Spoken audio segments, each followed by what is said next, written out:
Yeah. Good evening, everybody, and welcome to week 5 of Struggle to Success.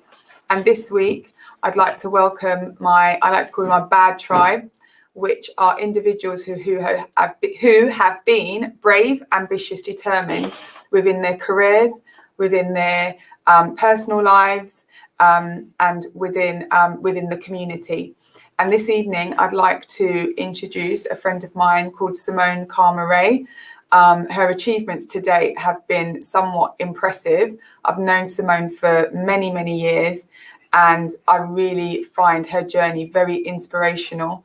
And she has definitely exhibited some brave qualities, ambitious and determined qualities. And I'd now like to hand over to Simone, where she will give you, the viewers, some insight into her background and what was her biggest motivators to achieve what she has done to date. Okay, hi everybody. Oh my God, thank you so much for that warm introduction. I feel like I need to take another sip of wine. But no, thank you so much, Adisha. Again, knowing you for so long, from going back to school. So my name's Simone Karma-Ray. I currently live in New York City, originally from London, born in Manchester. Just talking a little bit about my schooling education. I got great GCSEs, great A levels, and I got a law degree. Now, I thought doing law was going to be the thing for me. My mum paid a lot of money. Thanks, Mum, for my education. But then what I realized is that there was no space for me as a young Black woman. I was 21 when I finished my degree. And all I kept on thinking about is, who is really going to hire this kid to represent them when they really don't have any life skills? So I think that was one of my kind of determinations to do something different. So my second passion was fashion. And I started off in retail at the age of 14, and from there, I just loved it. It was easy. I loved speaking to people, loved interacting with customers. Who knew, 15 plus years later, that would be the same career that I would be in. But what I decided is that I wanted to be in it from a creative lens. So what I did was, again, have normal day-to-day jobs. I worked in finance, didn't like it whatsoever.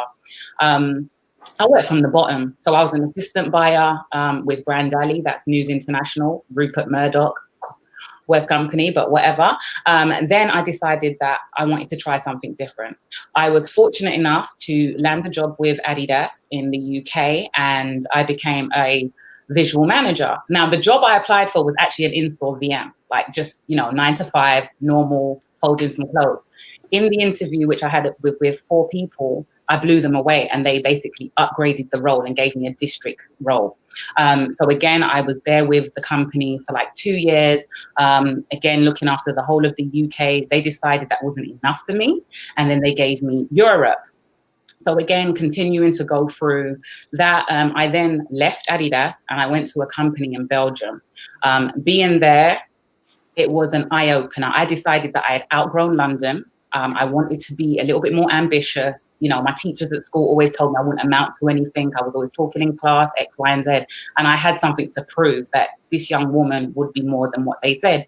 I moved to Brussels, and that was an eye-opener for me. I had no family, no friends. It was actually maybe one of the worst stages of my life. I fell into depression.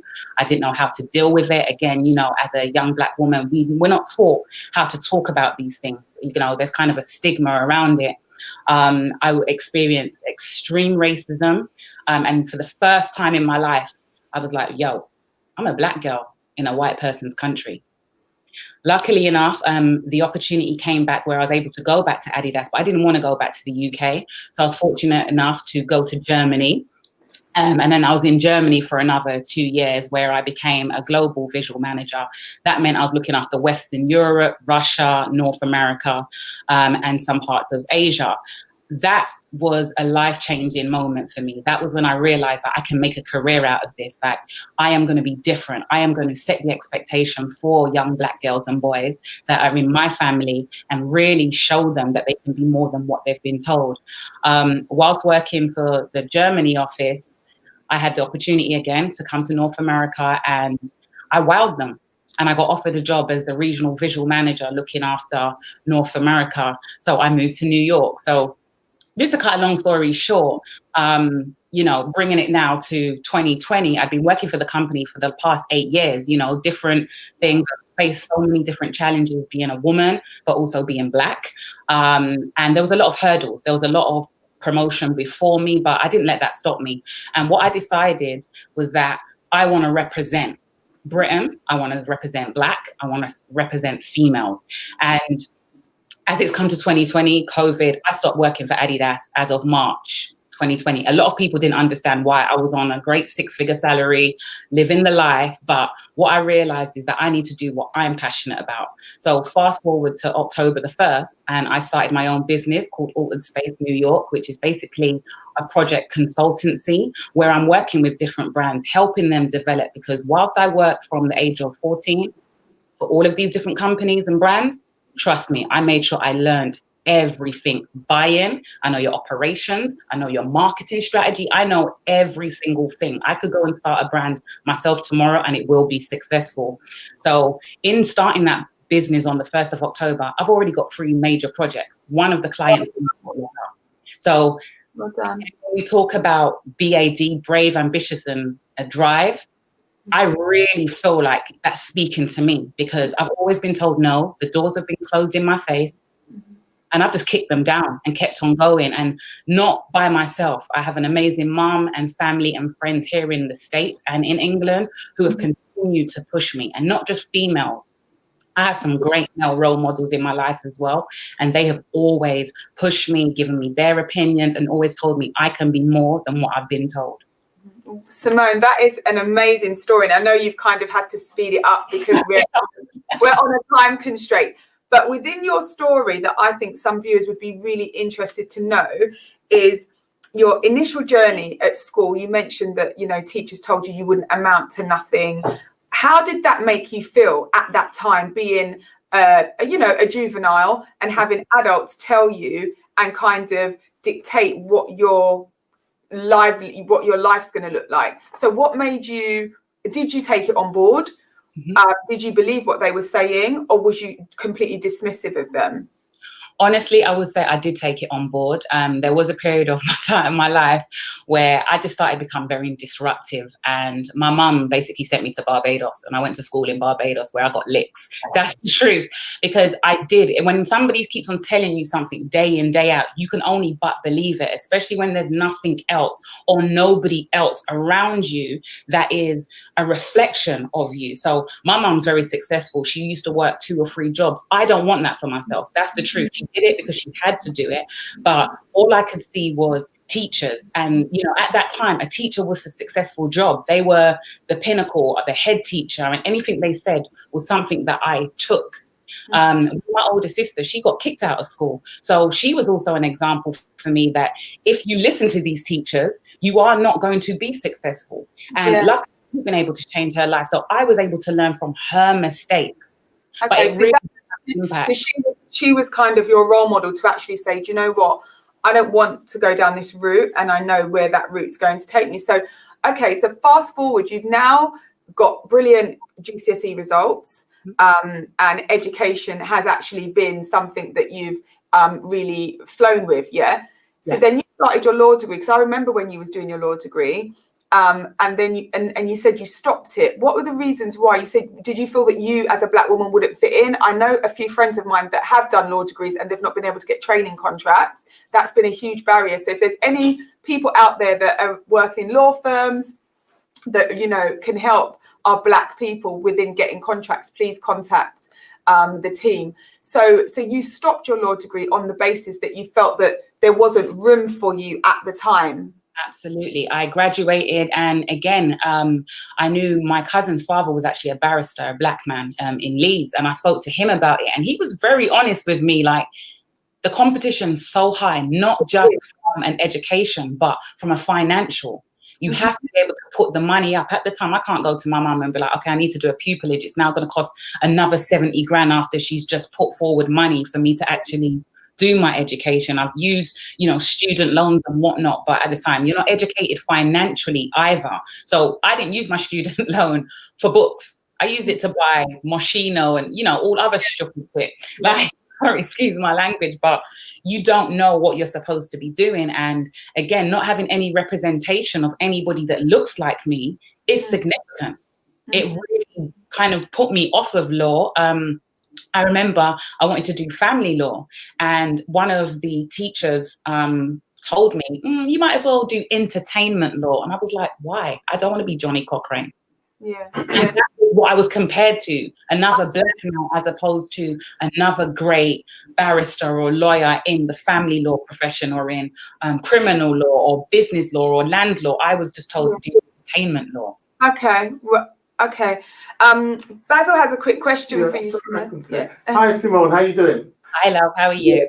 I'm great, man. It's a fantastic story. Just wanted to ask you, if you had only 3 bits of advice to give anyone that's here watching your story, what would be the 3 core pieces of advice that you'd give to get where you are today?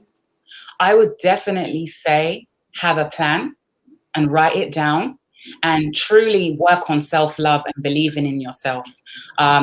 With me having a plan one of my plans was I want to live in New York City. That was what, from the age of 12, that has been my number 1 plan. And I was like, I'm going to get there by hook or crook. Definitely by believing in yourself. And when I say self-love, because as I started to believe in myself and love myself, there's nothing that anybody on this planet could tell me that I can't achieve. Even whilst working for Adidas, I was told I wouldn't get this level because I don't speak a certain way. I was like, great, good for you. I got further than they ever said. So I would definitely encourage people, just always believe in themselves, have a plan, and stay on course. Stay on course. Don't be defeated, and kind of leave the naysayers where they are. Yeah, that's great advice. I would 100% agree with that as well. But well done. It's very impressive. Do you have any questions? I just want you to come and talk to students. I want you to do a Zoom and talk to students, because you can't be what you can't see.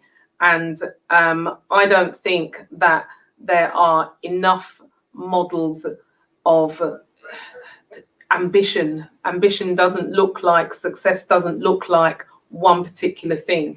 And unfortunately, the school that I work in, unfortunately, promotes and propels one type of success, but success isn't defined like that for everybody. Success comes in many different ways, and I think you would be such a shining example to a lot of the black girls and a lot of the black boys as well, who need to see and who need to hear that actually success isn't a linear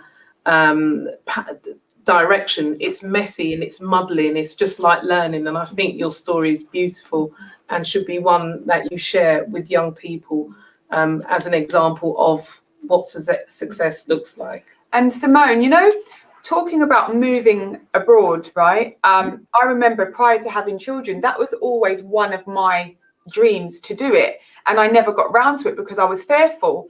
So, that the analogy of bad, because you've come from not a bad situation, but you've come from a mother that had to work 3 jobs. I'm not sure if your mum and dad were together. I don't think that they were. You lived in Haringey, one of the worst boroughs in London. And you've really turned what could have been a bad situation around and used the qualities of being brave, ambitious, and determined. For anybody listening, moving to a new country, so you've moved to Germany, Belgium, New York, what things or what advice can you offer them and say, look, if you're considering moving, what should they be looking into? You moved with Adidas, which is an amazing company to move with, and I'm sure that they offered you a lot of support during the move. But what if somebody doesn't have a company behind them like yourselves? What advice would you give them? I would definitely, and I'm always asked this question, Disha, even when I'm out and about in New York. And, you know, one of my friends that I've made over here, Drea, me and her have spoken about this she always like, you know, commends me for what I've done. I would definitely say research, because obviously the visa process is one thing, but there is a loophole. There is always a loophole on how you can get there. And it's about finding the right company or brand that you can partner with. Definitely, I just say, do your research, look about the companies, and make the decision. Because again, I left and went to Belgium on my own back. It doesn't have to be obviously America. It could be anywhere. Make the decision. I knew I wanted to leave London. I knew I had outgrown the UK. So I made the decision that I was going somewhere. I didn't know where, but I was going somewhere. So I would definitely encourage people just to do that. Set your sights high. Obviously, I don't have any children. So for a lot of people, they're like, oh, that's why. No, because if I had a child, I'd still be doing it as well, because that was my dream. I'm not going to put my dreams aside for a child, because my child will also know they can dream bigger. And that's why I do a lot of what I do, because I'm getting emotional when I say it, but my nieces, my godchildren, like, I want them to be more. I want them to know London is London, but the world is bigger. And that's exactly it. And I think that is what my vision is for my children, to let them understand that there's more to London, there's more to Edmonton. Like, I've got friends that have their grandparents lived in Edmonton, and they're still living in Edmonton, and they haven't had the foresight to move on. So in saying that, Simone, what made you dream bigger? What was it that you saw? Because you're a different era to me. And I find that the younger era are so much more entrepreneurial. They're so much more ambitious. So what was it that made you think, do you know what, there's no limitations to what I can do? What was it that made you think I can go and work, you know, at this company and go to this country? What was it that was made you feel that you was unstoppable? So there's three things. Firstly, my mum and my dad. They're not together, but my mum always traveled, and she'll send me and my sister away a lot, like on summer holidays, whatever, you know. At the time, I didn't realize my mum was literally robbing Peter to pay Paul to make sure me and my sister had. But when she would travel, she'll come back and she'll share pictures. My dad's very cultural. He'll take me to museums. He's into property management, so he would also invite me along to those trips. So I started to see and get a taste of different countries from a young age. And then finally, I would definitely just say family. My family have been the battery in my back. Like, from a young age, from 3 years old, I've been asking why. And they've always told me I'm too fast and go and find the answer. So I did that. And a friend gifted me the book, The Secret, in 2015. His name's Sean, and I'm always thankful to him for that, because that book was my secret unlock. It started to make me understand the power of manifestation, like visualization boards. So I've read that. And yeah, just having an unlock to believe in myself.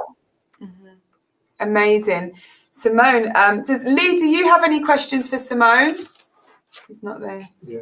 So what happens from here, Simone? You've had a fantastic career. You've started a new company, and I'm sure, as far as you're concerned, this is just the beginning of great things. So, you know, what does the future hold? The future for me is, well, I'm continuing to diversify myself. So I've started trading. I'm starting to make sure I continue to have that financial acumen as well, because I think it's one thing to have a business, but really having an understanding about money and how it truly works, so I can make some investments in the right place.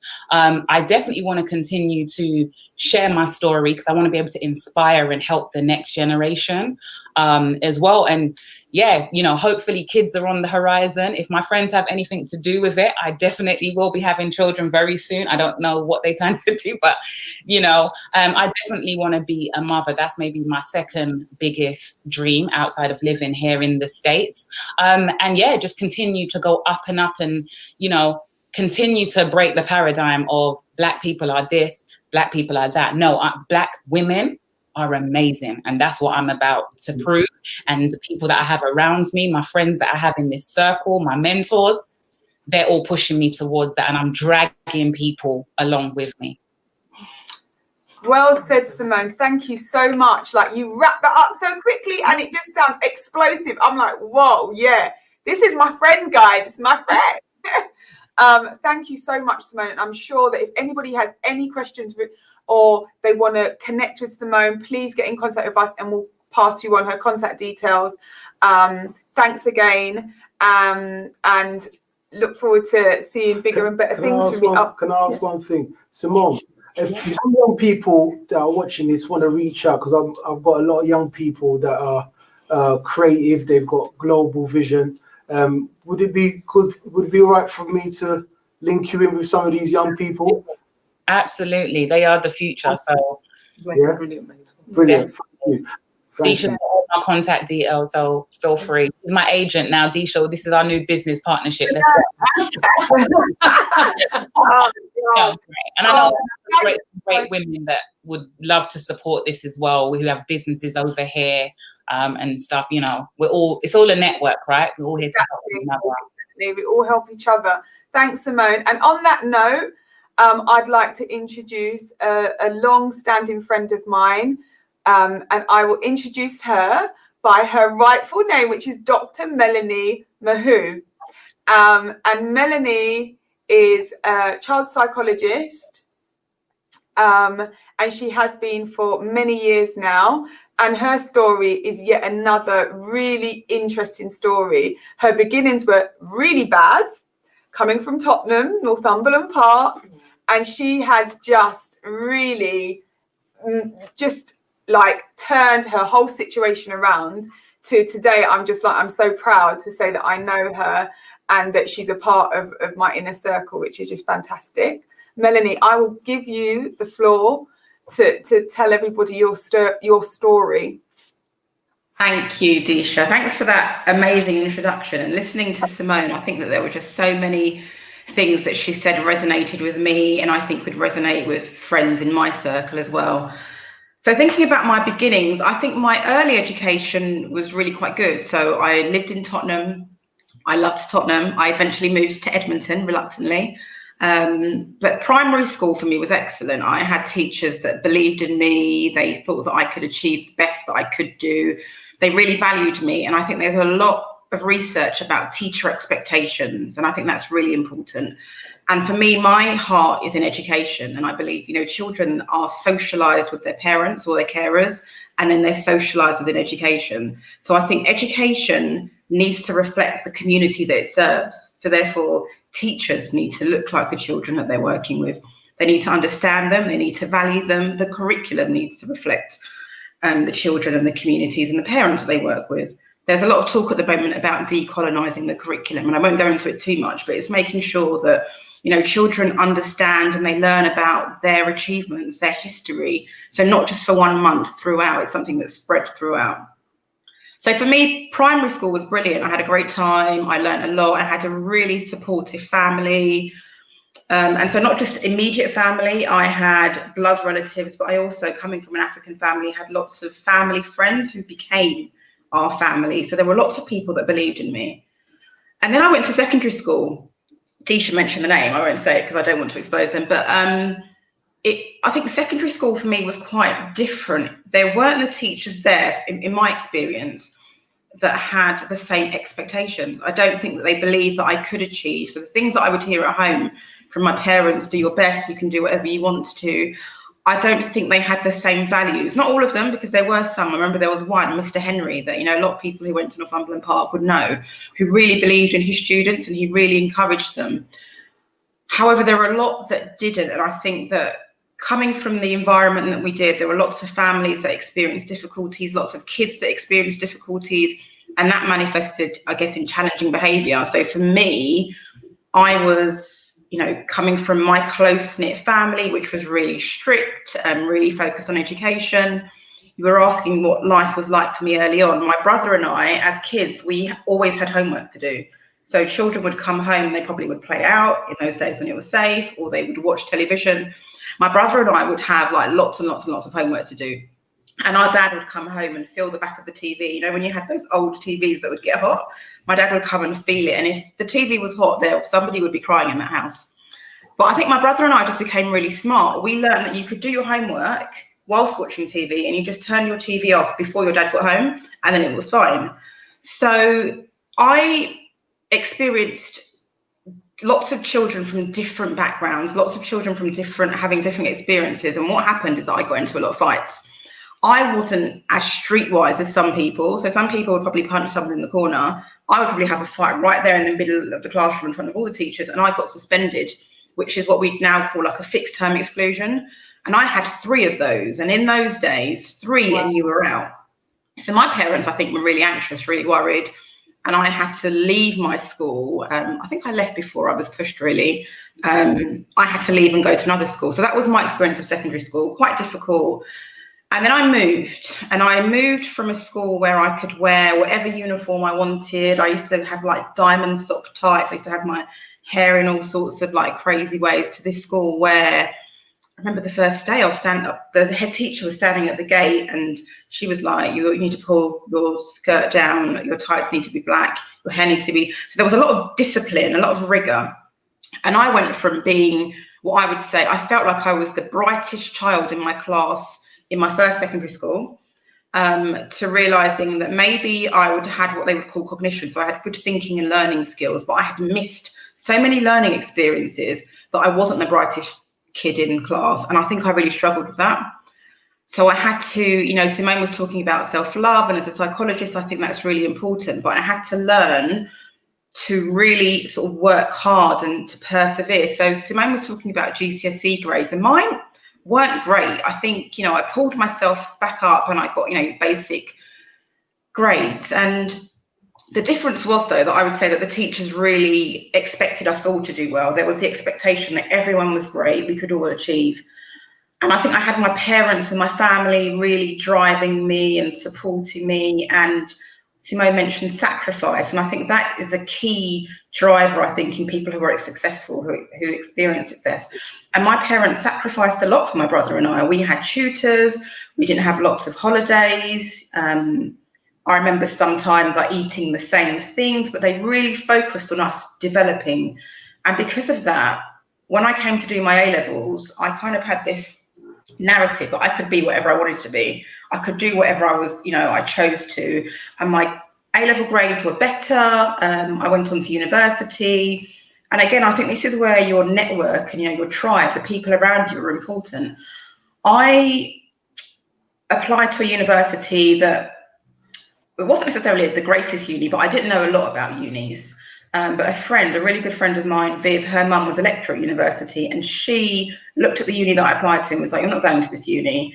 And I went through clearing and I got into the University of London Institute, which was a really good university. I hadn't heard of it. I did my first degree there. And whilst I was there, I heard about this thing called educational psychology. And having had so many different experiences of education, so one really positive and one that was like, you know, really awful, and then again to one that was really good, I decided that for me, I wanted to be involved in education because I wanted to inspire, I wanted to motivate children, because, you know, every child goes to school. Well, they should do, but every child does go to school. So I think if you're in an environment where people nurture you and they believe in you and they instill those values in you, then we will have lots of children and young people who go on to do great things. So I heard about this organisation called the Windsor Fellowship, who they sponsored sort of minority ethnic graduates, and they offered a leadership program. So I got onto that, I applied for that, I was successful, and they sponsored me for 2 years. And I was sponsored by then the Department for Social Security, now known as DWP. I was there for a 6-week placement, and because of the work ethic that I had that had been instilled in me, you know, from an early age, they offered me, after my 6 weeks had finished, they offered me a year's placement. So I stayed there for a year and I decided to become a teacher. So I became a teacher because I loved education, but ultimately I wanted to be an educational psychologist. You know, I'd heard about this course, I'd heard about the doctorate. To get onto the doctorate was really hard. There were like 15 places, 500, 600 people apply. But in my head, I was like, I can do this, I can get on there. And I heard that people took 2, 3, 4, some people never got on, but that wasn't my narrative. It was just like, you will get onto this course. So, you know, as Simone was saying, I planned, you know, I studied at the time, there were 12 institutions that offered the doctorate. I read about every single one. I knew what their criteria was, and I did everything that they were asking for. So one of them said that you needed to have a community language. So I started to learn Turkish. I went to night school for a year. I didn't learn loads, to tell the truth. I learned a few words here and there. I volunteered to a children's charity whilst I was teaching. I taught in a school, actually my old primary school. I was a teacher in my old primary school, which was amazing. And I worked with children who had special educational needs. I did lots of volunteering, lots of things to prepare me. And then I applied for this doctorate. I applied to 4 courses at the time.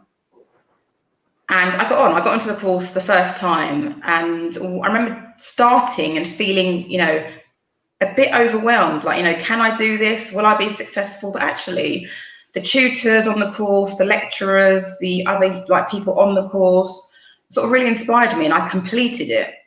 So now, if we move forward, I'm a senior educational psychologist in a local authority. I teach. So I teach on the course that I did my doctorate on. I'm a year coordinator, joint with somebody else. I'm a co-chair-elect of a committee that's related to psychology, so part of the British Psychological Society, because, what you were saying before, you can't be what you can't see. And I know that there aren't many women that look like me in psychology or educational psychology. And I just thought I need to put myself in these places, however uncomfortable it is, however, anxious I feel, am I saying the right thing? I've just put myself in those places. And I think that if you get to where you want to be, you have to give back. It's not just about getting somewhere and then sitting there and looking around and being like, okay, I've done this, I've got this. I kind of think you need to help people behind you. So I work in pupil referral units. So that's where children, young people have been excluded. So the kind of place that maybe I would have got to if my parents hadn't had the foresight to move me along. So I work with children, young people who look like me, they from different backgrounds, and I just try and support them and offer them the psychology and the tools to turn their life around. So maybe children who have been excluded, children who are in the criminal justice system, children who don't have that nurture and that care. And that's why education is important, because not everyone has that network. Not everyone has family that care for them, family that have the time for whatever reason, and it may not be intentional. They just may not have the resources to. I think education is important. I think you need mentors. You need people that inspire you, that instill you with confidence, that really believe in you. And that's what we call a positive psychology model. I think that's really important. So recently I became involved with a charity called Solidarity Sports, and I'm chair of their board, and they offer children play opportunities. Because I think, we learn through, reading and writing, yes, but I think children learn through play. Children learn through exploring and practicing and trying lots of different things out. So I think for me, my journey has just been about perseverance, and it's been about role models. It's been about people encouraging me. Yeah, there have been bumps in the roads, but it's, kind of overcoming them, like navigating around them and just getting to your destination, I think. Oh, thank you, Melly. That's such a descriptive kind of explanation of where you started to where you are. What really intrigues me is that, a student who's been suspended 3 times, you really don't expect them to get anywhere. Like, you don't think that they're actually going to go on to become a doctor in child psychology. Like, that's not the usual pathway.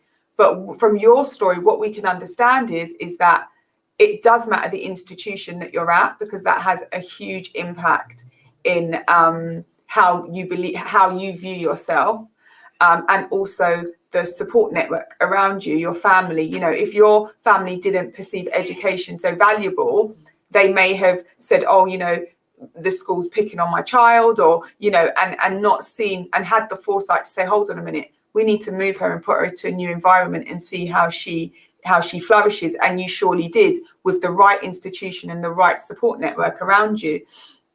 For those viewers that may not know what a child psychologist, Melanie, do you mind giving us an explanation on what child psychology is and what it involves? So it's a discipline whereby you use psychology in education. So I'll go into schools and I will work with teachers, I work with children or with their parents.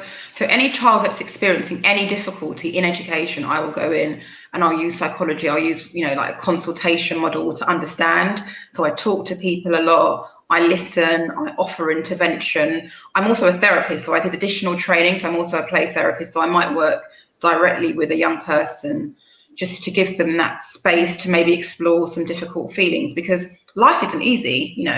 Parents go through a lot. It can have an impact on children, and children need that space sometimes to process the things that they've gone through. So it's a discipline whereby you use psychology to support people, and I really love it. I have to say, I'm really passionate about it. I want to see more people get into it. I want people to know that it's accessible. Yeah. And Melanie, being a Black woman in such a senior area, because you're quite high up in your field now, are there many Black women there? Are there many Black people there? And when I say Black, I mean like African, Caribbean people. Do you see many of them? If I'm honest, there's not, and I think that I know most of the people that look like me. However, I know like lots of people do, they complain about that, but then my question to them, and I wrote a blog recently about this, what are you doing about that? So for me, I joined our national committee, and I'm co-chair elect of that, and one of our strategies is to encourage participation, so to encourage more people at the point of entry, so thinking about doctoral training, ensuring that more people have the tools and they're equipped to get onto training courses, that more people qualify as educational psychologists or psychologists, that they get into senior positions, and that they support the children and young people. So I think, no, there's definitely not enough. There's not enough by any means. But I also feel that I have a responsibility to do something about that. Okay. Melanie, thank you so much for such an inspirational story.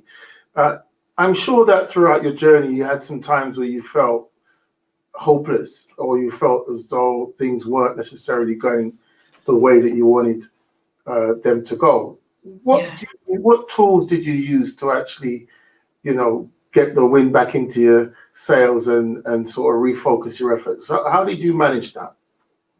I think it's about network. I think it's about having people around you that can inspire you. I mean, at the points when I was applying and I was hearing all these stories about, people don't get on the course and you can't get on the course and you'll never get on the course, I drew on my network. I spoke to people. I contacted the universities, I emailed, I was proactive. I think anyone that knows me, Disha, you might say, are you coming out today? And I'd always be the one like, no, I've got an essay to do, or no, I'm reading something. I was just really focused and I persevered. I just think you can always talk to somebody. I think even if there's an obstacle, go and find someone, go and talk to someone. And that's why for me, education is important, because within a school, if you've got parents who are struggling, ideally you should have a mentor that you can go and talk to, or a teacher or someone that you can go and talk to help and support you. And I think that's what I do in my role. I try and give schools the tools to be able to support children and young people who are struggling. So I think in answer to that, I drew on my network. I had people around me. I think that's really important. You can't do this alone. You talk about raising a child in a village, it's that sort of thing. You don't do things in isolation. So really and truly, if you find that you're in isolation or you feel isolated, then you really need to go about trying to construct a network. And probably the people that you need are actually around you. You just need to identify them, engage with them, and leverage those people to give you that courage and encouragement, would you say? Definitely. I think ask for help. If you don't know something, I think ask for help. I think even in my position as a really, new chair to the board, there are things that I wasn't sure about. So I asked for help. I found other people who were in those positions and I asked them for support and help. And I think we're continuously learning. I don't think learning stops when you get, to 18 or to 21. As a 41-year-old, I'm still learning. In the position that I am in, I'm still learning. As I go up the ladder, there'll be things that I still will be learning about. Well, that's an amazing story, amazing feedback. And it's amazing that you're 41. I would have put you at 31. But hey. Thank you. Thank you so much for your contribution. Yeah, thank you, Melanie. Before we move on, I just wanted to, do you know David Weaver? He's the president of the British Psychotherapy and Counsellors. Do you know? No, I don't. Maybe because we're two different disciplines, but I'll look that name up. It's always good to sort of network. Yeah, because he said there's a lack of representation, Black people in the higher. So it's good to see, people like yourself helping and supporting young people. What would your legacy be before we move on? What would your legacy? What would you like that to be?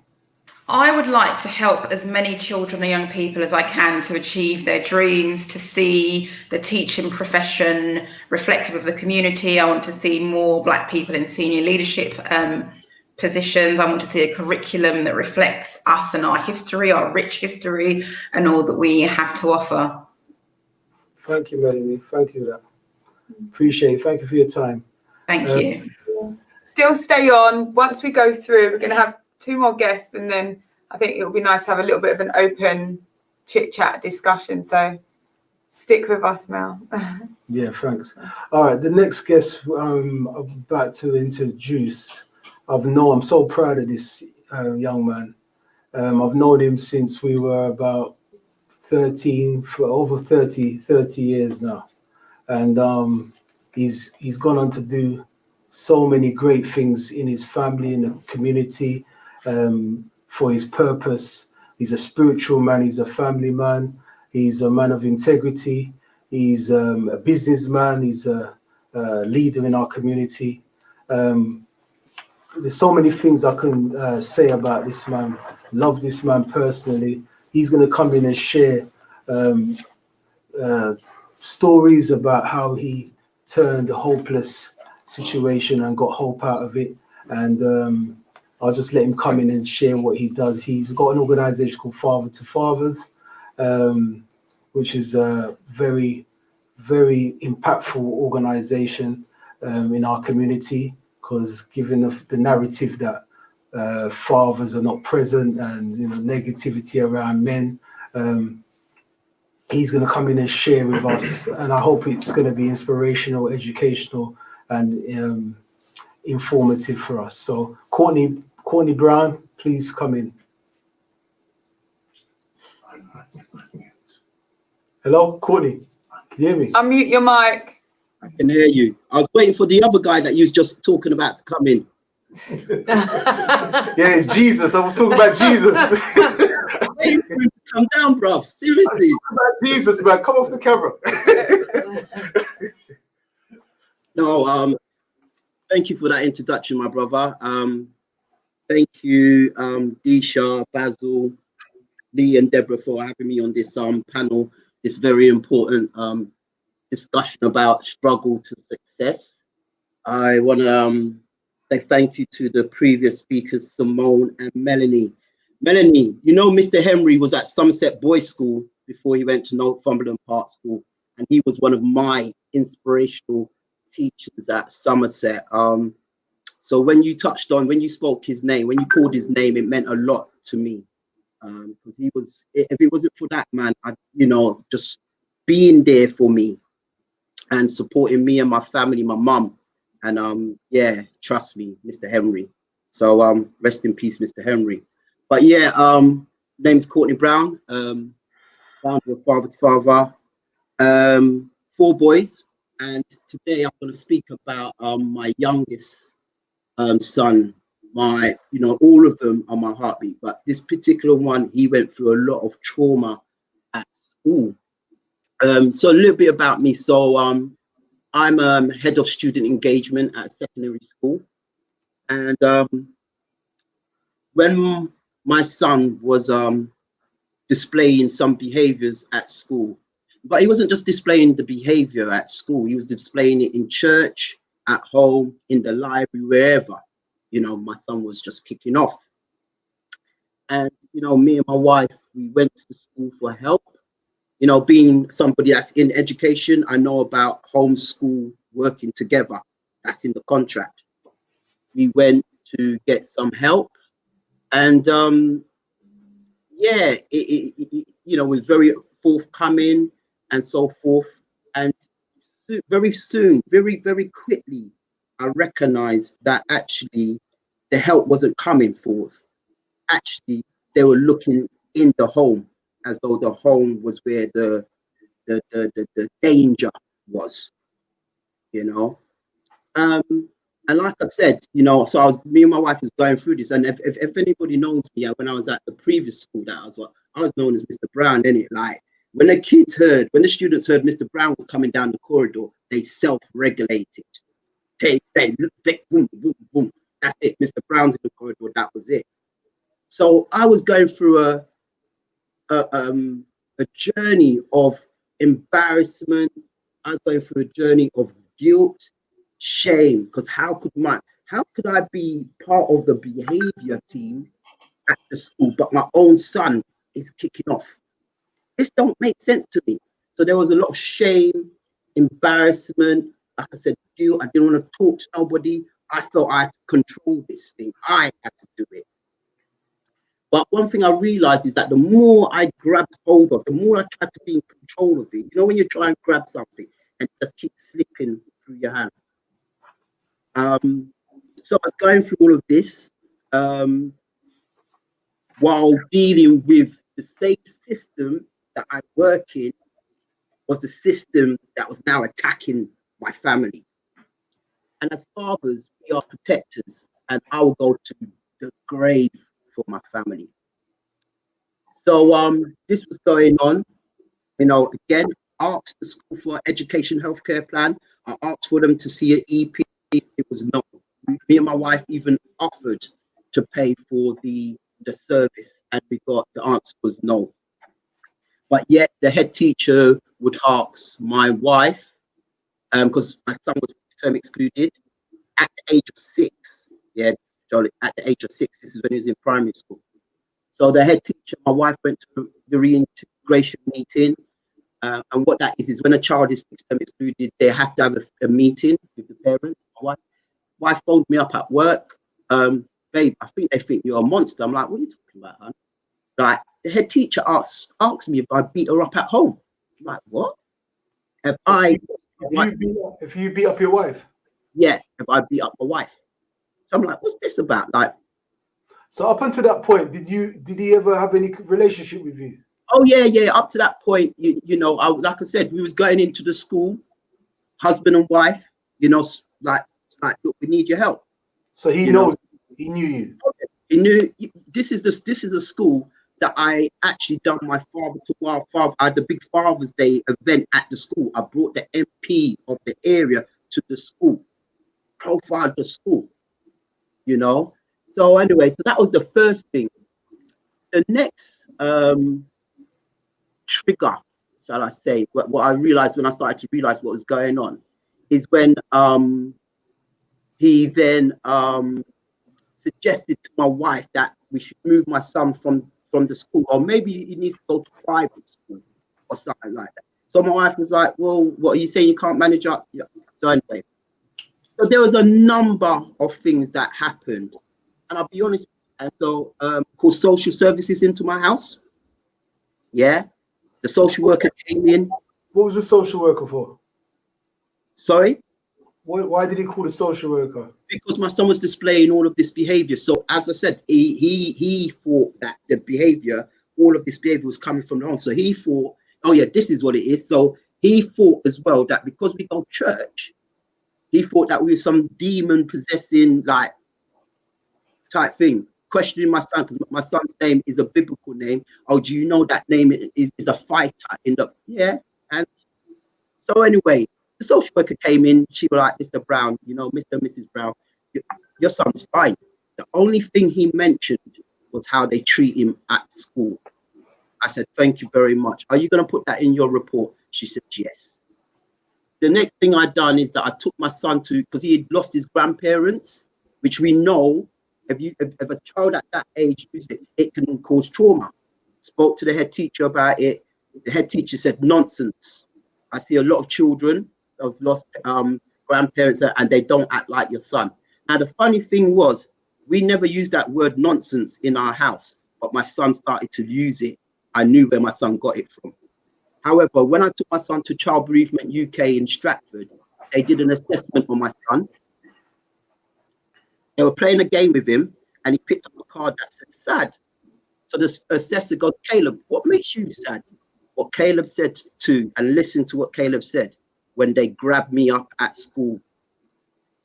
So the same thing the social worker had picked up, Caleb now said it to a different professional. I asked him, are you going to put that in the report? He said, yes. When I called, what then happened is that because the school had reduced my son's hours to 1 hour a day. I went into the school one day to get him. He wasn't at the receptions. So I asked him, where's my son? They said he didn't have a good morning. By then, I didn't want to hear nothing from them. I said, just take me to my son, let me take him home. Went to that back room. When they opened up the back room, I saw the head teacher pinning my son to the floor like an animal, with the deputy head teacher standing in the corner. Right. I can only tell you that it's God Almighty that restrains me. So hold on a minute. Hold on a minute. You've walked into the class. I walked into the room where they had my son, yeah. I seen a man pin down your youth. My 6-year-old son. And you're still here. Let me explain why. At that time, and please hear me, at that time, it wasn't about my ego. It was about what my son needed his dad. My son needed me to pick him up, hold him, tell him I love him, and walk out that school with our dignity. It wasn't about me. Don't get me wrong, that trauma then played out on me later on, because then I started beating up myself. Like, how could I have a man hold out and I don't do nothing? So again, the guilt came in, why I had to go counseling to get rid of it. But who was more important at that time was my son, not my ego. So anyway, I sat in that school for 8 weeks, the head teacher, because I said, no way is he putting his hand on my son. I sat in that school for 8 weeks, every single day, until they moved my son out of that school. I went all the way to that borough's head of that borough's education. I told him, move my son. Told him straight. Hold on. Let me slow down. So you stayed in the school every day? For 8 weeks. Every day. So you forgot about your work? I forgot about my work. How can I be? And you know what? If anybody knows me, they know I love my job that I do. I love young people. I want to see them succeed. But my son needed me. My job didn't mean nothing to me back then. Yeah. So what's your opinion on, so you've had this awful experience. What is your opinion of the education system now for your son, and also who's working in the education system? So that's a horrific thing to have experienced, and I don't, it sounds awful, but what is your view on the education system now? Okay, then. So the view. So let me make it clear. Yeah. So this is 4 years later now, 5 years. So my son's doing well in the education system that he's in at the moment, because they've been able to, they've got the EP in and everything. They've put the right resources in to support him in terms of his emotional and mental well-being. In terms of the education system now, I think Melanie said it all. We need more of our people in that education system at head teacher level. We need a curriculum that represents us. We need we need in senior leadership and headship, our young people need to see us at those levels there. In terms of community organizations, schools need to allow community organizations that are culturally competent to come in and support our children. That's one of the reasons why, that's one of the things Father does. Yeah. Yes. Can I ask you, before you go into that question, what was his reason for holding down your son? What did he say? Oh, so when we was around the child meeting with all the professionals there, and I brought it up there, he was like, oh, when Caleb punched me, yeah, because my son attacked, yeah, and what did he say? And a 6-year-old, he's got a real hard punch. So basically, what he was saying, he was restraining Caleb. And if anybody knows what's restraint, I know what restraint is. That's not how you restrain a child. You don't restrain. I don't even restrain. We don't even restrain children in secondary school, let alone a primary school. But anyway, like I said, my son is getting the support he needs, because this is not what it is. So in terms of, I think the whole key thing here is that one thing that I've learned, going from that pain, going through the I use the terminology, the 5 P's.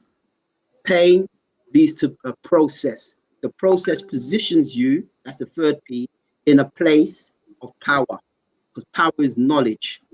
It's what you do with that knowledge, that power became my purpose. And because I went through that process of understanding the SEN, how SEN works, the knowledge, me and my wife, because we had to work together, the SEN procedure, how it works and everything, it then positioned me and my wife in a place of knowledge, which is power. Now, this is why we support others through this, through that process, because it's a difficult process. If you don't know what you're talking about, if you don't know words, I know Deborah will know the word contextual safeguarding. Yeah, if you don't know the right trigger words, yeah, and trust me, the school that I'm in now, white middle class parents, they know it. That's why we've got like 25 LSAs in our school dealing with students. So what I would say to parents is know the system. Get the. So, Courtney, how can they know the system? So in a situation like this, some parents might be going through a similar situation and they feel desperately hopeless. So where do they go? What agencies do they go to? Do we have any community groups that we can go to and say, look, I'm a parent and I'm really struggling with the school. I'm coming across barriers. I feel my children are being treated unfairly. Yeah. So you've got, Cheryl Phoenix, Black Child Agenda. You've got Claudine Dewberry taking positive steps. Father to Fathers now getting involved in those things, and sometimes, Isha, it's about empowering yourself. So the school websites, they've got their behavior and learning policy on there. They've got their SEN they've got their documents on there that we and my wife, we have to download them, read through it, empower ourselves. And if you can't empower yourself, because the other thing, one thing I also realized, now, it's an emotive thing. So to have somebody else come and speak for you, where they can take the emotions out, because I'm very aware, because I'm an articulate Black man, it threatens them. And because I'm passionate, they will see my passion as aggression. Yeah, that's what they always say. And you know what as well, Courtney? When I go into these meetings, I said, I told them, I said, I'm very aware that you may take my passion as aggression.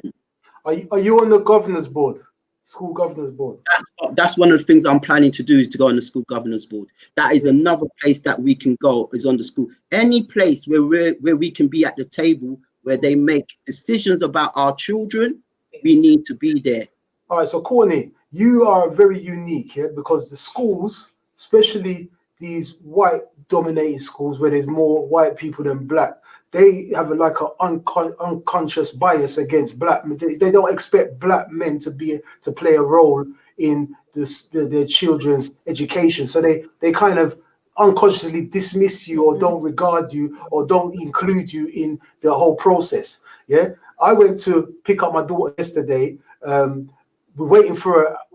I'm the only Black man in the whole school waiting for my daughter. The teacher comes out, bypass, doesn't make eye contact with me, walks straight to my daughter like she's the mother, because we went to pick up my other little daughter, and she starts to instruct my daughter and totally ignore me. So I said to her, excuse me, who are you? She said, I'm the teacher, I'm Soraya's teacher. I said, well, I'm Soraya's dad. Yeah. So anything that you need to address concerning Soraya, please address it to me. But I left there so angry and upset. So for you to be sharing with our listeners through this hopeless situation, I call it a hopeless situation, because, me and a lot of other men wouldn't be sitting here with you. Yeah, we would probably be in prison. Is what I'm trying to say to you. But you're here sharing that you managed it. And I'll just talk about your organization for 1 minute and how people can contact you. Can I just interject before Courtney talks? This is about us changing our narrative, and this is about our Black men changing the narrative. The low expectations that some of these teachers have of our children are the same low expectations they have of parents. And so not expecting to see the Black fathers turn up at parents' evening at the gate, again, we need to rewrite that. And that's exactly what you did yesterday. You turned up, but it's not just turning up every so often, it's turning up and being consistent. It's turning up and making sure you know the policy. And parents will come in, I printed your policy off the website. They're not expecting that. And it is for us to change the narrative and change the perception of how we are seen. Because I'm one of 13 members of a senior leadership team. I'm the only Black person.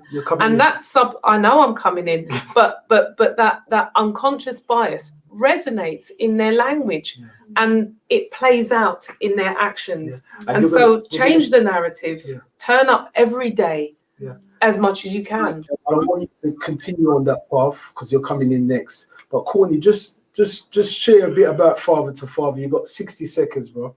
All right, so basically, Father to Father's got 4 products.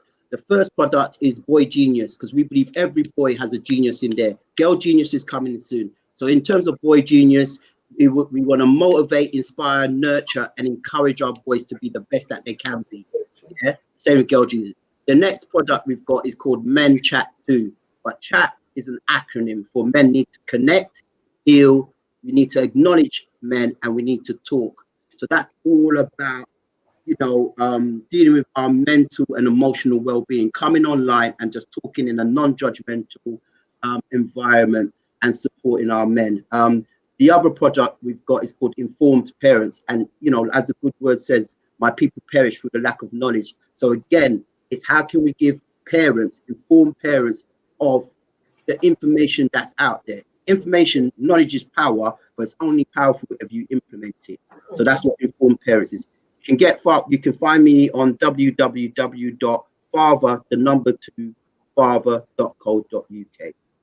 Thank you, thank you, Courtney. Thank you. Thank you. Thank you. Stay with us though, yeah, because we're gonna, talk later. No. He's got his wine. Okay. Wow, we've had some really powerful stories, and with Struggle to Success, we try that every week we have a professional on board to give us a professional outlook. And as today, the topics have been focused towards education and careers and how education has played a part. We've got on a lady called Debbie, who is a vice principal of a leading academy school? Academy. Yeah. And Debbie, I'll just hand over to you to tell us a bit about yourself, what your role consists of, and there you go. All right. So my name is Deborah Robinson. I've been teaching for nearly 22 years. I'm an assistant vice principal at a large academy in East London. I've taught in East London for I've taught in East London for a number of years, and I know East London. I was born and bred there, and I am passionate about young people. I'm passionate about young people achieving. I'm supposed to be looking down at that. I'm passionate about young people achieving and thriving. I also teach English. I'm an English teacher. And again, my passion is about ensuring that students are well versed, not just in terms of their academic standing, but in terms of their confidence, in terms of their articulacy, and in terms of their cultural capital. Melanie and was it Simone? Melanie and Simone created their own cultural capital. There is this phrase at the moment whereby institutions, schools are talking about cultural capital, but cultural capital, unfortunately, comes in the guise of the dominant culture. There is cultural capital that we ourselves are so rich in and need to understand and learn. So going forward, going to exhibitions is a great exhibition on at the Tate, and it documents Black women, the firsts, lots of firsts in their fields. Cultural capital might just be modeling a bit of reading at home, so your child can see you reading something. Cultural capital is having conversations about what is happening in the media, what's happening in terms of, the politics, what's happening in terms of education, what's happening in terms of Brexit. So conversations at home create that articulate student. There are some students who probably feel that they don't belong in academic educational spaces because, referencing what the previous speakers have said, they don't see themselves in education. And again, for me, the banner and the mantra is changing our narrative.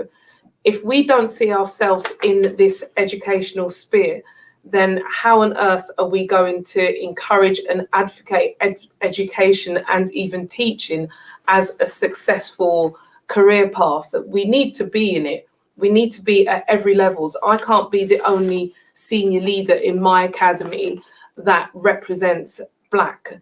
I want to see Black being represented at middle leadership and right across the academic sphere. But students are not seeing that. And so if they're not seeing that, it doesn't even enter their conscious, their mindset that they can actually become a teacher. I have taught students who have gone on to become teachers. But again, if you're not there and if you're not at the table, if you don't walk with that pride and that dignity as a teacher or someone in education, you can't inspire. And so where is the next generation? I do want to say something else about expectations.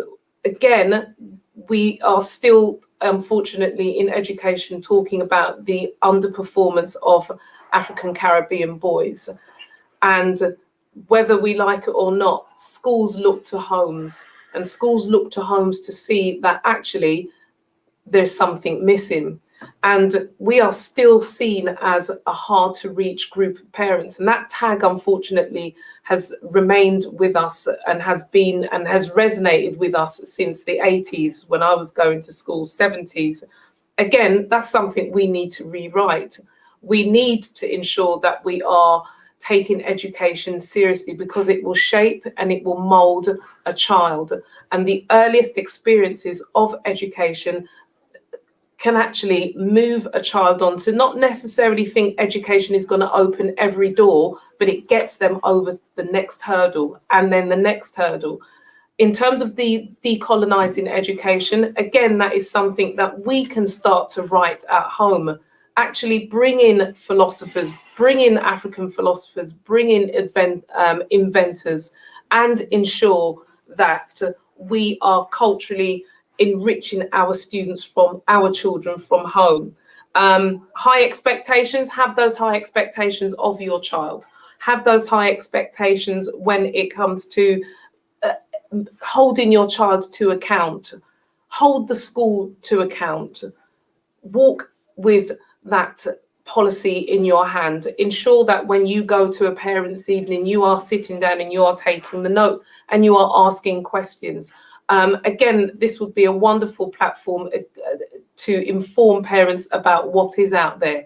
My road to what I might define as success hasn't always been easy. I didn't get brilliant GCSEs, but like Melanie, it was that perseverance. My parents worked, they taught me work ethic, but essentially it was my passion and my determination that I wanted to do something and I wanted to better myself. And I ensured that when my child was going to school, there were tutors that she had. I hated maths, so she had to have a maths tutor. I ensured that she was reading. I would put her around the dinner table while I was cooking and she would read to me. Just models around the house that are inexpensive.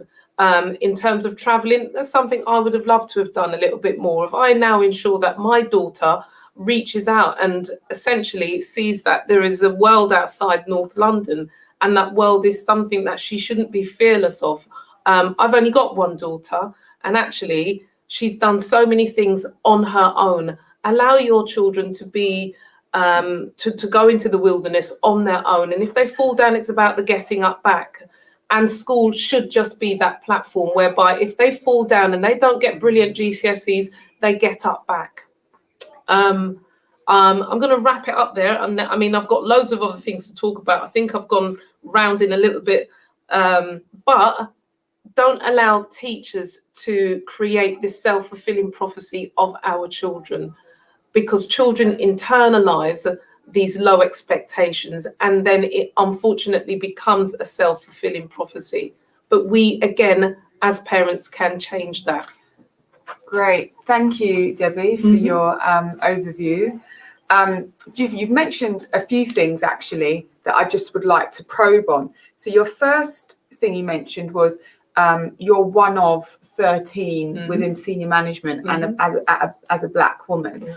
Why do you think there aren't more of us in these institutions, in these positions? I think it goes back to something I said initially, that teaching isn't necessarily seen as desirable. Teaching isn't necessarily seen as, oh, you can make lots of money. You know, we've got estates that surround our school, and if you think about the socioeconomic background, we're talking about deprivation and we're talking about poverty. So quite often, a lot of our Black boys in the sixth form, they will look at a job that will net them money, and teaching doesn't equate money in their eyes. Teaching is something that is it's vocational, and it's almost you're doing it because you're passionate. Students who are coming from very humble backgrounds, they're not thinking I want to do good. They're thinking I want some money and I want to leave these flats and I want to make it out, etc.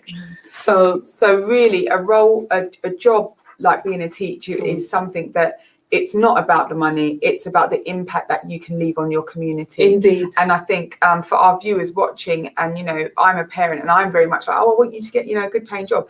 Actually, if my son had attributes that would really promote him being a teacher, then by all means, because, you know, one man can touch 100 students. Absolutely. Can you imagine what that can do to our economic society, Absolutely. our society as an economy? So I just think, you know, you're right, it's not a very desirable paying job. However, the impact that it can leave on a community is unimaginable. Absolutely. And especially to have Black men in the classroom. Oh, we need, I definitely can count on one hand how many Black male teachers we have.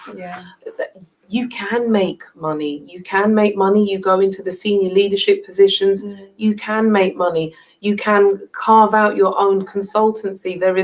That teachers have skills in abundance that actually you can take and hone your own business beyond the educational institution. So again, it's about how we turn our hands, as my mum would say. You know, if you've got all of these skills, package them up and almost brand yourself. And I say that, and I should really take heed of my own words. So can I jump in there as well? For a lot of boys, school's irrelevant, as you said. It's like a miseducation for a lot of these boys.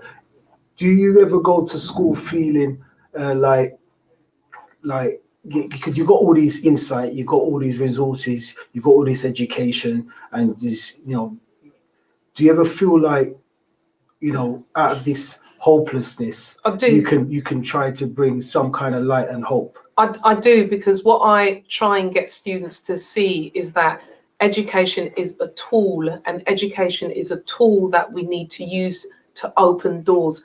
Education didn't speak to me. History didn't speak to me at school. English spoke to me because I remember we had this brilliant Irish teacher, and, you know, he let us read I Know Why the Caged Bird Sings, and I just loved the Black female authors that he introduced me to. But that isn't enough to grab our young Black boys. Our young Black boys are not enamored by an education system that doesn't necessarily represent them, that whereby the resources continue to perpetuate stereotypes. The education system does not write us into the fictions that we read. We are not the protagonists in a lot of these stories. The poetry, you can go through 5 years of the English curriculum, and actually you might touch on an Asian poet, one black poet, but you look at 19th century London, we're not represented. So who is this education system? Who is it talking to? It doesn't appeal to our boys. And so we're trying to fit this circle into a square. We're trying to push these students through an education system that doesn't talk to them. And then we wonder why they're underperforming, because the texts are written by the dominant culture for the dominant culture, and that isn't us. And unfortunately, you know, our boys need to relate to what's going on. And the statistics are there. They are there. The statistics are there. I've got a situation. My son recently had his finger broken at school by a white counterpart. Yeah. The policy says that the boy should have been suspended. They decided not to suspend the boy. So I know that you and another viewer, Sandra Clark, has said, you know, understand your policies and understand your education system. I printed off the policy. I highlighted where they said any physical, aggressive, causing harm to other children would equate to suspension. They chose not to suspend that child. And then when I went to the governors, they said they, you know, believe that the head teacher made the right decision. When I went to the council, the education department, they then said, so I had a lot of knockbacks, and I'm an articulate black woman. So for me, you know, you're saying all of this, you know, understand the education system, read their policies. But when they're not even following their policies, to me, it shows that they have an infrastructure that protects them. And how can we penetrate an infrastructure? Your policy says that this boy should have been suspended. And you've escalated it. And I've escalated it, and they've done nothing. So this is what makes me very angry. And I sit here and I'm just like, well, actually, I'm very close to just taking my son out of school, because what you're saying is not giving me any hope. And I felt extremely hopeless in that situation. And I still do, because I feel that the head is a white male. The deputies are white male. The governors were all white. So I'm fighting for my son who's had his finger broken. And they're not doing anything. And now you're telling me to, like, you know, promote the school and promote education.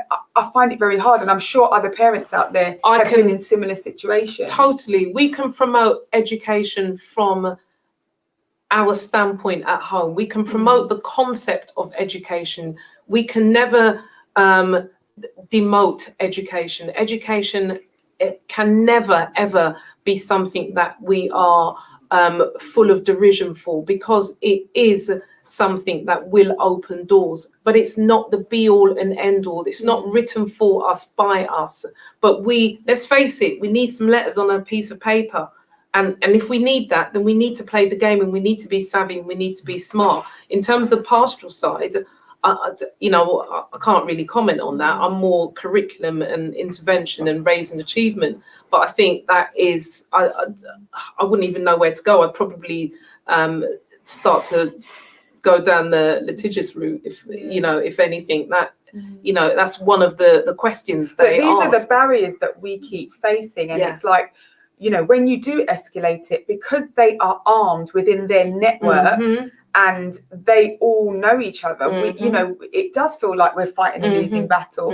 And, you know, when Melanie said it is about your network, because I guarantee you, if I had somebody that was on the governing board, a woman of colour, she would have had some empathy and something would have been done. Can I just add to what you're saying? I would like to bring in Lee Lawrence. Is he there? Before I bring in Lee Lawrence, he's one of our panel hosts as well. He's been very patient, and I know he's got a lot of valuable contribution to bring in. But before I bring him in, I just wanted to say to Disha, and on the back of what Courtney said, is that after the incident happened, he went into the school every day and sat in the class. My daughter was being bullied, my first daughter, this was years ago, she was being bullied. And at the time I had a venue, I had security working for me, 25 security. I got all of my security to meet me at the school. When I went to the reception, I said, I need to speak to the head teacher, right? So you got 25 black men, 7 foot, 6'5". The teacher come out very frightened. I said, look, Brittany Morris is my daughter. These are her uncles. These are her godfathers. These are her cousins. All of us have got a vested interest in her health and safety. Can I see your bullying policy? He didn't have no bullying policy. I said, because I've got a licensed venue of 3,000 capacity, I have policies for noise, for queuing, for drugs, for everything. How can you be running a school for kids and you don't have a bullying policy? I said, this is what we're going to do. I'm going to pay for these 25 men to be in the school every day until you get a bullying policy. I'll pay for it, no cost. They will be here every day. Yeah. And furthermore, I'm going to personally make sure that nobody bullies my daughter again. Yeah. He's saying to me, can you come on the governor's board? I said, I ain't got no time to be on no governor's board. What I'm going to do, I'm going to create my own education system for my daughter. I'm going to teach because I realize, because she was in predominantly white school, no disrespect to, but she felt like the minority, she felt like her voice wasn't being heard. She felt powerless. She felt hopeless. But by me and the security men coming up there, she got a sense of power. And these people, sometimes it's an education system. Sometimes the only way to combat a system is if you create your own system. You know what I'm saying? So I just want to bring in Lee Lawrence. Can I just, one last thing? It's not the last We thing. need, okay, penultimate thing. We need agency, and we need to give our kids agency. What does that mean? A voice. Right. We our voices have been suppressed. Our voices have been silenced. But we need to be at the table. So when you were invited to be a parent governor, that's something that you could have and should have taken up. No, It doesn't take up too much of your time. I was a parent governor at my daughter's secondary school for the entire time that she was there. And if we are not at the table to some extent, we can't affect change. We can't give our kids agency. We can't give our kids a voice. All right. Yeah, Lee, thank you. Lee Lawrence, you've been patient. Patient, my brother.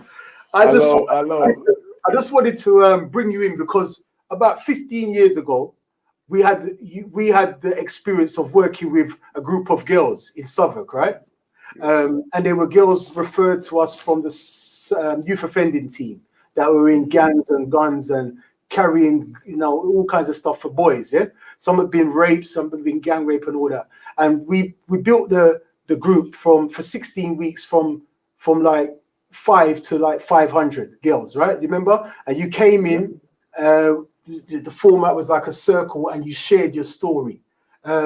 So I just want you to, from your experience back then till now, education, shining and sharing your experience, how that impacted those girls, and it can continue to impact on your journey. And let's add to what Deborah's been contributing today. Okay, so that was the first time, actually, one of the first times that I shared my story in a kind of public arena, was that when you called me down to that workshop. So that was very early stages for me, and that was when I was just kind of really coming to terms with being able to even speak about my own experience, because it was a difficult thing to do before that. So I'll go back a little bit because I've been listening to everything that's being said. So Simone, I did have a question at the time, which, we've gone past that now, but, congratulations for what you've done. And I think the question I wanted to ask that maybe we might get an answer to was, what made you decide to be so courageous to set up your own company in COVID times, in a time where, there's uncertainty. So I just kind of wanted to understand that and what it took, what kind of courage it took to do that, because there's many people right now who that's the last thing they're going to want to do in a time like this, right? Melanie, I wanted to ask a question to Melanie, which was, when I was 11 years old, I witnessed my mum being shot by the police, and she was paralyzed as a result of that, right? And that traumatized me as a child. I was back in school 2 weeks later, and I never got any support whatsoever. And I'd like to understand, if that happened today, What's different? What's in place for children who have witnessed trauma, whether it's something like what I've gone through, or whether it's domestic violence, or whether you witness your friend getting killed, whatever kind of, maybe traumatic experience you've gone through, maybe you've lost somebody, what would happen today? What is the process that schools have got in place to support children? And also, what confidence can you give parents that when they come to you as the authority to explain what problems they have and what support they need, what reassurances have you got for parents that they're not going to be scrutinized in the way that Courtney was, for instance, right? When Courtney said that they called him up asking, calling his wife, asking his wife, that does he beat her up, right? So, that's some of the stuff that people have fears around, why they're not being forthcoming, and why we're still labeled as maybe a hard to reach group of people, because there's no trust in the system that they have our best interests at heart. So it's a question that I'm putting out there that I would like to know, one, for my own benefit because of what I went through, and I'd like to be reassured somewhat that things have improved, and just for others who need that support, who may be listening to us and are fearful about being open about what's going on and what kind of support they may need. You got Christopher Deborah. It's for Melanie. Melanie, let Melanie go, Melanie. Melanie, can you answer that question? Yeah, I'm off mute now. I think things are different now in that there are lots of agencies available to support, and we recognise the impact that trauma has on children's sort of mental health and how that plays out in the classroom, what it looks like. So challenging behaviour, difficult feelings, and what it looks like. In terms of reassuring you about agencies being supportive, so not having the experiences that Courtney had, I think first of all it's listening. I think it's having that conversation, sitting, listening, engaging. But I think you need to have the relationship with the school also. So in the local authority that I work in, they have what they call family workers. So before I would become involved with a child, the family workers would talk, say, with you, Lee, and then I would become involved. And I think I would reassure what my role is. So I'm not social services. Anything that you say to me is confidential unless it's something that I think puts, say, you at risk, or tells me that your partner's at risk or your child's at risk. So anything that we discuss is kept confidential. I think in terms of the availability of therapies and resources, the government has invested a lot more money in resources. However, I think, as we were talking about before, you need to know what's available. I think you do need to know what's there to be able to ask for it.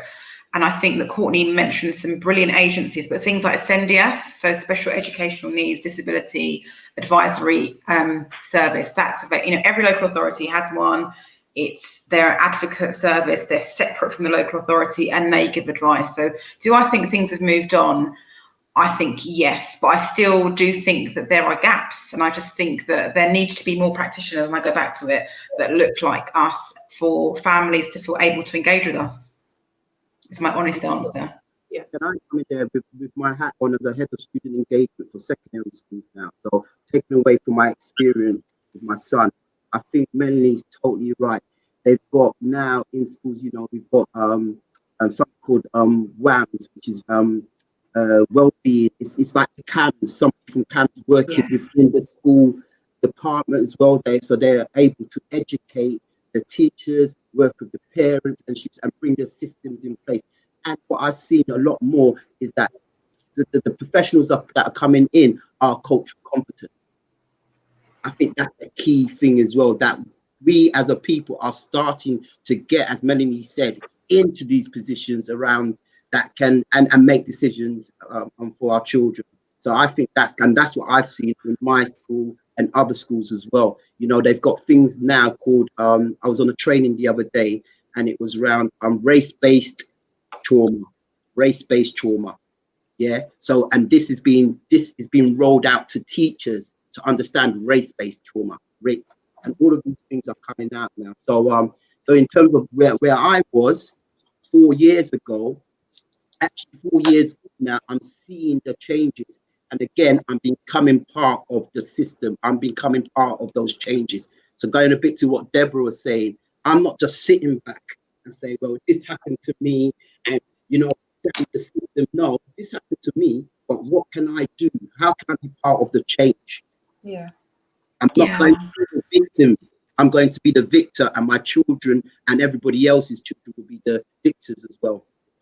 Yeah, and I think, like, you know, following on from that, as a service, anything that happens in my local authority, I know about it. So if there is a shooting, I would know about it, and I would see all the children who had witnessed it, who had heard about it. If, you know, sadly, you know, if a child loses their life, there's a tragic accident, we call them critical incidents.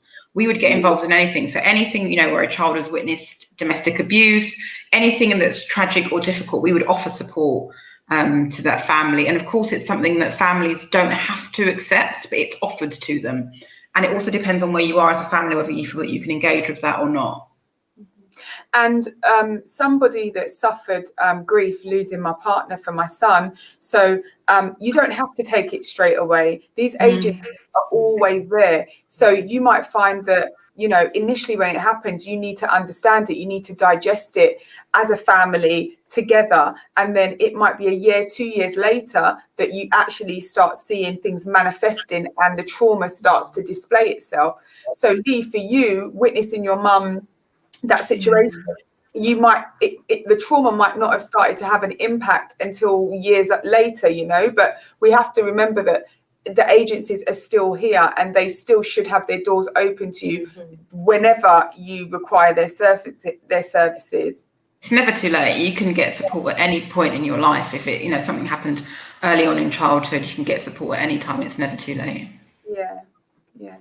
And Simone, Lee had a question for you regarding your business opening it up within COVID.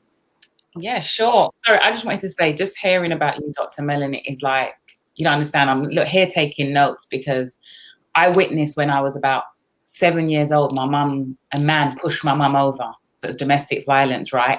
That then transpired when I was 16 till the age of 24. I was in a relationship. I experienced domestic violence.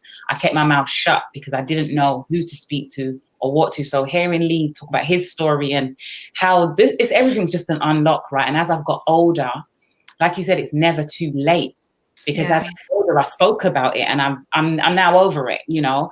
But just hearing that was just like, I'm here taking notes because I really want to continue to facilitate with younger people that there are these services now that weren't available when I was younger, but they are there now. So I just want to say thank you for sharing.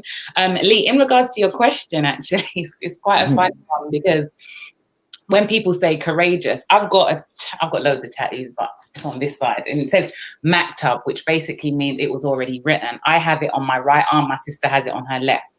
And what it basically means is it's been written. So I've always known I should be my own boss. I've always known I should be my own leader. And I also look at different versions of success, right? Everybody has their different levels. So because I believe in what you think, you will see. So COVID or no COVID, I was like, okay, let me go on LinkedIn and look at all of these jobs. That one's 70% of what I want to do. 20%. The money's okay. I was like, you know what? Simone, create your own job. That way I'm fulfilling what I'm able to do. I'm able to know my skill set. I'm able to work the hours that I want. I know the money that I want. I can lead myself. And in doing that, like I said, I started this business officially on the 1st of October. By the 25th of October, I had 3 contracts. And I even kind of wowed myself, but in my mind, I saw it. I saw that I'm going to have these contracts. I saw that next year it's going to continue. I'll be able in a position to help others rather than doubting myself and let's apply and hope that somebody's going to call me for an interview. No, because again, I've been on other interviews where they've said, oh, you're overqualified. You've got too much experience, especially here based in America. They are very strong on education. You have to have a degree. You have to have this, that, and the other. But your company opened 2 years ago and you want somebody to have 12 years experience, but you want a young person. it does not make no sense. So I didn't want to put myself in that rat race, and I was like, I'm just going to create my own lane. Well done. Yeah, well done. Well done.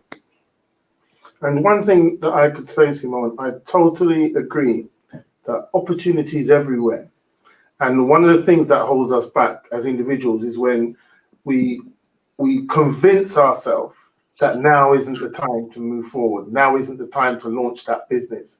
But actually, now is the time, because every second that goes by, every minute is a second or a minute lost.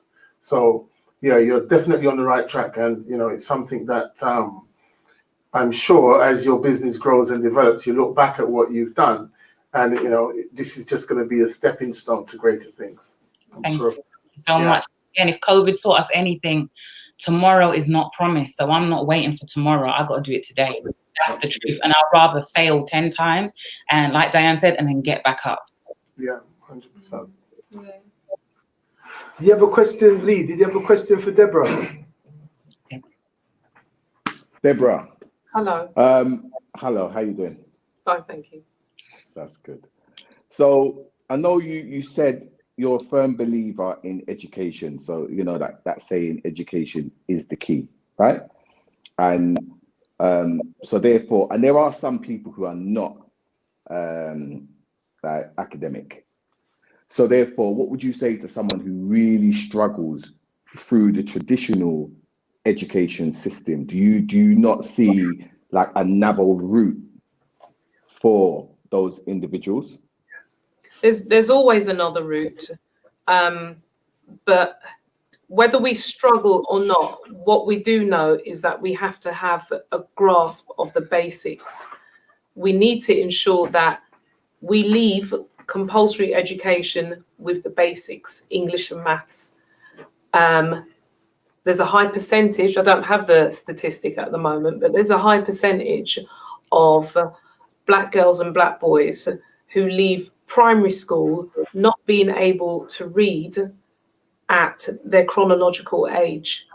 The best we can do is ensure that our students, our children leave school with English and maths behind them. If they don't get a whole suite of EBAC subjects at grade 6 or above, that's not the end of the world. And whilst my passion is education, it isn't just education in the academic sense. And I think I need to just reiterate that education starts at home, where we are able to culturally enrich our students, our children, so that they are articulate and so that they are the next Simones and the next Melanies, where they are ambitious and bold and fearless. And that starts at home. And that starts at home in believing in your child. You are amazing. You don't have to be in set 1 for maths, but you are amazing because there are other paths.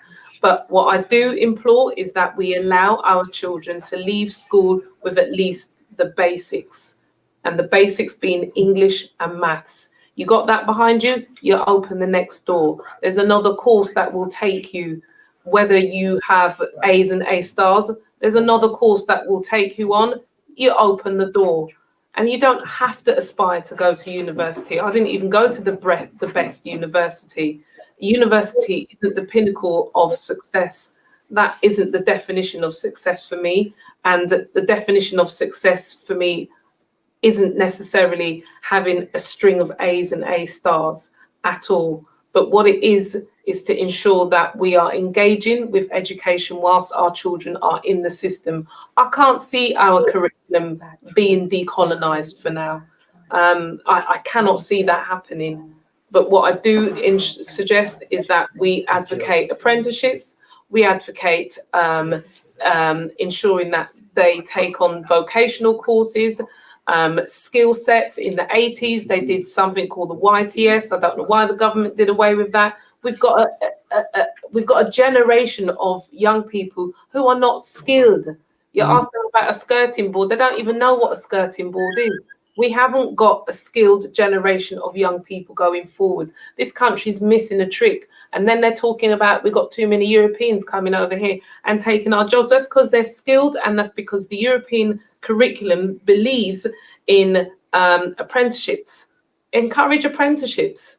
You know, there are so many different routes, and education isn't just the academia and the book talk. It's about it. It's all encompassing. I don't know if I've answered your question really, Lee. I've gone round about the bushes. But You have to a degree, right? What I will say is this: there are still some parents who are not naturally like that. For instance, they may have struggled at school themselves. Yes. Now they've got children. They're struggling with helping the child to do their homework and encouraging them from home, and then the school might not necessarily be supporting them in the right way. So therefore, for those parents who are in that type of situation, and for those children that are in that type of situation, you know, what's the answer? You know what we need to do? I worked in a school in North London, and it was predominantly white middle class. It goes back to what Melanie and Simone were saying. It's about building our own little networks. You know, you have a network of parents on a WhatsApp group, and you seek support within. And you're absolutely right, Lee. A lot of the Black community, we're mistrusting of social services, education, the health system, criminal justice system, because they've all done us so wrong, and they've all failed us. And so why should we listen? If there aren't people who look like myself or anybody else on this panel, why are we talking to them? Why are we sharing our shortcomings with them? But creating a network, just getting 4 parents together, let's create this network. What he knows, I might not know. And again, it's reaching out to our immediate family. And I don't mean blood family. I mean, it's reaching out to people who will trust and listen to us, and where we feel safe and have safe spaces to share some of our inadequacies. If we don't have the tools, if we don't have the resources, who can I ask? I know I can go to Milo for something. I know I can go to Disha. I know I can go to Basil. You know, and at the end of the day, it's about ensuring that you know people in different fields, in different sectors. Basil, can you talk to me about health? Can you talk to me about business? Can you talk to me about business? We need to equip and upskill ourselves as people to support each other. The school isn't going to do it for us. Health system isn't going to do it for us. Criminal justice system isn't going to do it for us. We've got to do it for ourselves. And I know that's easier said than done, but I'm hoping that this becomes a platform whereby we can do for each other. And on that note, thank you, Debbie, thank you very much. And on that note, yes, we do need to be creating our own platforms. We do need to be creating our own networks. And this is what I've started to create ad hocly. And it is called Bad Mum. And it stands for Brave, Ambitious, Determined Mother on a Mission. And I'm on a real mission to highlight and to promote people of colour's achievements, the struggles that we've had to come from to get to our successes. Because a lot of the time, you know, Black people have had a very difficult beginning. And to have people on like Melanie, like Lee, like Courtney, like Simone, you know, what these guys have achieved from their starting point is just so admirable. And, you know, and having a group of and creating a bad tribe, where I'm putting a twist on the word bad, because they do look at our community as a bad community. Oh, you know, I've had friends that are like, oh, you know, you're not really Black, are you, Disha? No, I'm very Black, actually. But, you know, it's like, oh, are you? You're not like them. What do you mean? Yeah, I've had all of that. So it's like, okay, we're going to put a twist on this bad stereotype that our community has. And we're going to actually say that we are brave, we're ambitious, and we're very determined to make a difference within our community and for our young people coming up. And we're going to create platforms. We're going to show them good role models and have mentors. And I just hope that this doesn't stop, and I hope it does grow. And meeting you today, Debbie, it's been amazing. And, you know, that was from a network. That was through knowing Odette. Yeah. And we have to understand as a community how important our network is. And there is a saying, your network is your net worth. So let's invest in our network. And let's understand that if you meet people, you understand, how can I help you? How can you help me? What can we share? How can we build? And that, as a community, that's what we should be really encouraging and promoting. So on that note, we've come to the end of our show this week, and I just want to say thank you to everybody, that's all of our guests that have given their time, and our host. Does anybody have anything else to say? Do you want to say bye? Yes, the Bad Tribe. So it's Melanie, Simone, Deborah. Wow. Courtney. How do I join? I'm joining you. How do I join? Thank you, everybody. Courtney, Lee, Basil. Next week is going to be a dynamic show. We've got the young girls that intervened and saved that girl's life from being abused. We've got an award for them next week. So please tune in for that next week. And thank you all for tuning in. It's been very inspirational, educational, informative. God bless and good night. Thank you. Thanks. There you go. Bye.